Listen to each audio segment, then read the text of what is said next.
আসসালামু আলাইকুম দর্শক, আশা করছি আপনারা সকলেই অনেক অনেক ভালো আছেন। আপনারা দেখতেছেন পুরাতন ট্রাক্টর হাট ইউটিউব চ্যানেল।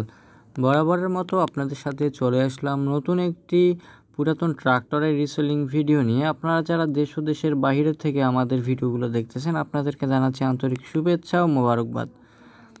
যারা পুরাতন ট্রাক্টর, টলি, হাইড্রোলিক বডি, রোটার ক্রয় বিক্রয় করেন এবং যারা পুরাতন গাড়ি কেনাবেচার সাথে সম্পর্ক, আপনারা অবশ্যই আমাদের ইউটিউব চ্যানেলটি সাবস্ক্রাইব করে পাশেই থাকবেন, কারণ প্রতিনিয়ত পুরাতন ট্রাক্টরের রিসেলিং ভিডিওগুলো আপলোড করার জন্য আপনাদের কাছে অটোমেটিক্যালি নোটিফিকেশন চলে যায় এবং আপনারা ভালো ভালো গাড়ির কন্ডিশন বুঝে আপনারা যেন আমাদের চ্যানেল থেকে গাড়ির সন্ধান পেয়ে আপনারা যেন আপনাদের ব্যবসা পরিচালিত করতে পারেন, সেজন্য আমাদের ক্ষুদ্র প্রচেষ্টা। তো ভিউয়ার্স, দেখতে পাচ্ছেন টাফি 241 মডেলের। টাফি কোম্পানির খুবই জনপ্রিয়, একবারে বডির জন্য পারফেক্ট একটা গাড়ি। এই গাড়িগুলো অনেক কিন্তু তেল সাশ্রয়ী হয়, আমার চেয়ে আপনারা বেশি ভালো জানেন। 2013 সালের ইঞ্জিন, সম্পূর্ণ ফুল ফ্রেশ এবং রানিং, শক্তি একেবারে 100তে 100ই রয়েছে। গাড়িটি বর্তমানে রয়েছে নরসিংদী পাঁচদুনায়।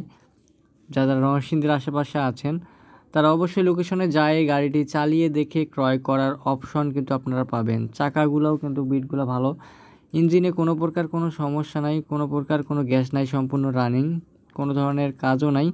হয়তো টুকটাক কাজ হয়তো বা বের হইতে পারে, যদি বের হয় আপনারা এটা মালিক পক্ষ থেকে আলোচনা করে নেবেন।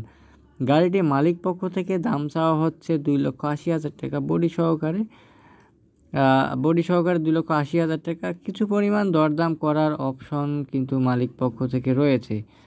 যাই হোক ভিউয়ার্স, আর ভিডিওটি আপনারা অবশ্যই আপনাদের টাইমলাইনে, ফেসবুকে, হোয়াটসঅ্যাপে যারা ব্যবসা করে তাদের কাছে শেয়ার করে দেওয়ার আমার কাছে একটা অনুরোধ রইল। তো সকলেই ভালো থাকবেন, দেখা হবে অন্য কোনো ভিডিওতে।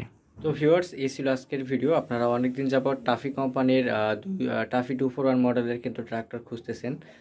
তো যাই হোক, আপনাদের সাথে খুবই কম দামের ভিতরে একটা ভালো মানের গাড়ি উপহার দেওয়ার চেষ্টা করলাম। যদি আপনাদের কারো পছন্দ হয়, সেক্ষেত্রে আপনারা স্ক্রিনের উপরে মালিকের সাথে যোগাযোগ করার চেষ্টা করবেন।